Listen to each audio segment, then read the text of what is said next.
Gold ETF की क्या खूबियां हैं, वहां पर अगर किसी को इन्वेस्टमेंट करना है तो क्या क्या देखना चाहिए? हमारे साथ विक्रम धवन जी है। विक्रम जी, आप बताइए, गोल्ड ईटीएफ के जो हमारे जो व्यूअर्स होंगे, जो गोल्ड ईटीएफ में जिनकी दिलचस्पी होगी, उनके लिए क्या राय है, क्या सलाह है? या बहुत बहुत शुक्रिया अपने शो में इनवाइट करने के लिए। देखिए, गोल्ड ईटीएफ मेरे हिसाब से और सिल्वर ईटीएफ भी एक इस सेंचुरी का एक one of the best invention है फाइनेंशियल मार्केट्स में। क्योंकि आप को जो लिक्विडिटी है गोल्ड ईटीएफ में वो फिजिकल मार्केट से कहीं बेहतर मिलती है। सेकेंडली, ये सेबी रेगुलेटेड है और इसमें कस्टोडियन होता है जो भी सेबी रेगुलेटेड है। तो जो भी गोल्ड खरीदा जाता है, जैसे सेबी रेगुलेशन के मुताबिक 95 से 100% जो है वो फिजिकल गोल्ड में डालना है। और जो फिजिकल गोल्ड भी है वो एक अंतर्राष्ट्रीय स्तर का जो सबसे बेस्ट क्वालिटी गोल्ड है वो हमको मेंटेन करना पड़ता है। तो सेफ्टी है, सिक्योरिटी है, क्वालिटी है, लिक्विडिटी है। और मोस्ट इम्पॉर्टेंटली देखिए, अगर आप अपने पोर्टफोलियो में गोल्ड ईटीएफ रखते हैं तो इसकी जो एनएवी है वो फंड हाउस डिक्लेयर करता है। इसकी जो क्लोजिंग प्राइस है वो नेशनल स्टॉक एक्सचेंज पे आती है, ये लाइव ट्रेड होता है। तो आप किसी सस्पेंस या मुगालते में नहीं है कि मेरे पास अगर 100 रुपये के या 1 लाख रुपए के गोल्ड ईटीएफ यूनिट्स हैं तो उसकी वैल्यू क्या है। जबकि अगर आप फिजिकल गोल्ड अगर होल्ड करते हैं या ज्वेलरी होल्ड करते हैं तो उसमें आपको even sovereign gold bond also, उसमें भी लिक्विडिटी जो है वो बहुत पुअर है। आपको ये सोचना नहीं पड़ेगा, मुगालते में नहीं रहना पड़ेगा कि उसकी end of the day value क्या है। और जैसे आप जानते हैं कि गोल्ड ईटीएफ या गोल्ड तभी लोग खरीदते हैं अपने पोर्टफोलियो में जब उसको हेज करना हो। और कोई फ़ायदा नहीं है कि अगर आपका जो रिस्क एसेट पोर्टफोलियो है इक्विटी या डेट या क्रेडिट का नीचे है और आपने ऐसा गोल्ड इस फॉर्म में खरीदा हुआ है जिसमें आपको मार्क टू मार्केट ही नहीं पता, या आप इसको लिक्विडेट कर सकते हैं। वेर एज गोल्ड ईटीएफ जो है वो आपको इमीडिएटली बता देगा उसकी क्या वैल्यू है। एंड आजकल सब म्यूचुअल फंड्स के पास ऐप्स हैं जो कि मोबाइल फ़ोन में है, तो क्लिक ऑफ द बटन पे आप खरीद सकते हैं, बेच सकते हैं।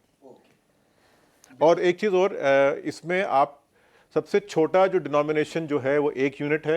ओके, वो एक 60 यूनिट यानी 1 ग्राम में या? नहीं, 1 यूनिट मतलब जैसे आप ऑन एन एवरेज अगर आप देखिए फंड हाउसेस के 60 से 70 रुपए का 1 यूनिट है, तो आप 60 रुपए का भी गोल्ड खरीद सकते हैं ओके, इसमें। गोल्ड ईटीएफ में। हाँ, उसमें लिक्विडिटी आपको कहीं बेहतर मिलेगी फिजिकल मार्केट से।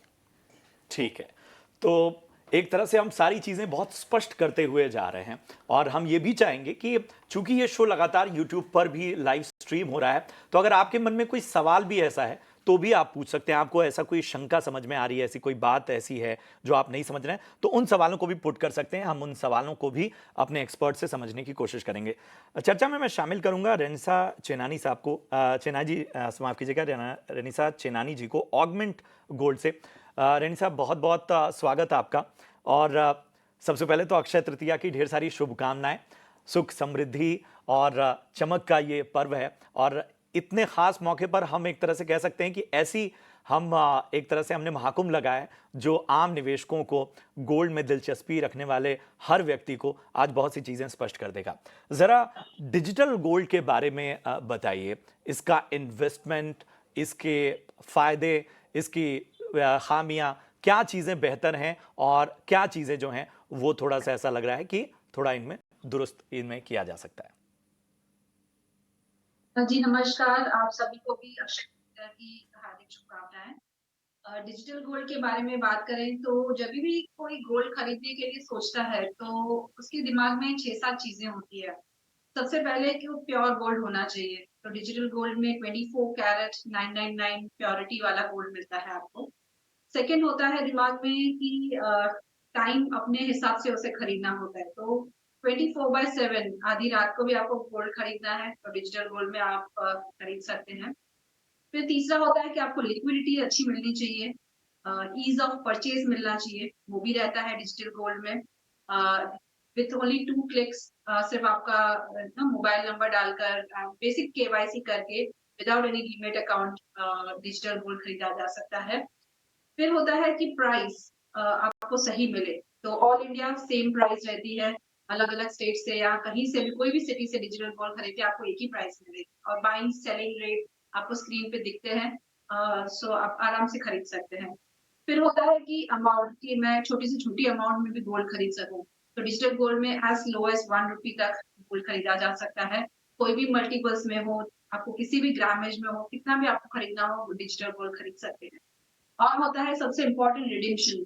डिजिटली गोल्ड खरीद तो लिया, तो उसको क्या मैं फिजिकल गोल्ड में कन्वर्ट कर पाऊंगा या कर पाऊंगी, या फिर उसकी मैं jewellery, physical gold bars, coins ये कन्वर्जन हो पाएगा कि नहीं, क्या मुझे उसकी डिलीवरी मिलेगी कि नहीं, ये सारी चीजें डिजिटल गोल्ड से पॉसिबल है।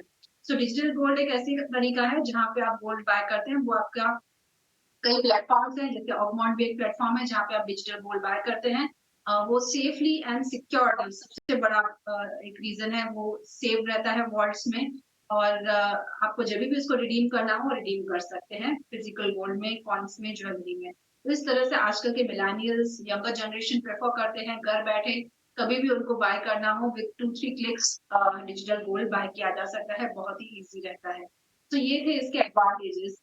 ओके। डिसएडवांटेजेस कहूँगी तो ऐसा कुछ डिसएडवांटेज नहीं है, एक्सेप्ट अभी भी ये न्यू मार्केट है, तो अभी भी आरबीआई ने इस मार्केट को रेगुलेट नहीं किया है। सो जो सारे के सारे डिजिटल गोल्ड प्लेयर्स हैं, प्लेटफॉर्म्स हैं, वेट कर रहे हैं कि इस मार्केट को रेगुलराइज किया जाए, तो ज्यादा थोड़ी ट्रांसपेरेंसी रहेगी, लोगों को ज्यादा भरोसा जी, रहेगा। बिल्कुल भरोसा सही नहीं, बात है। और भी भरोसा लाने की जरूरत है। बिल्कुल, यानी एक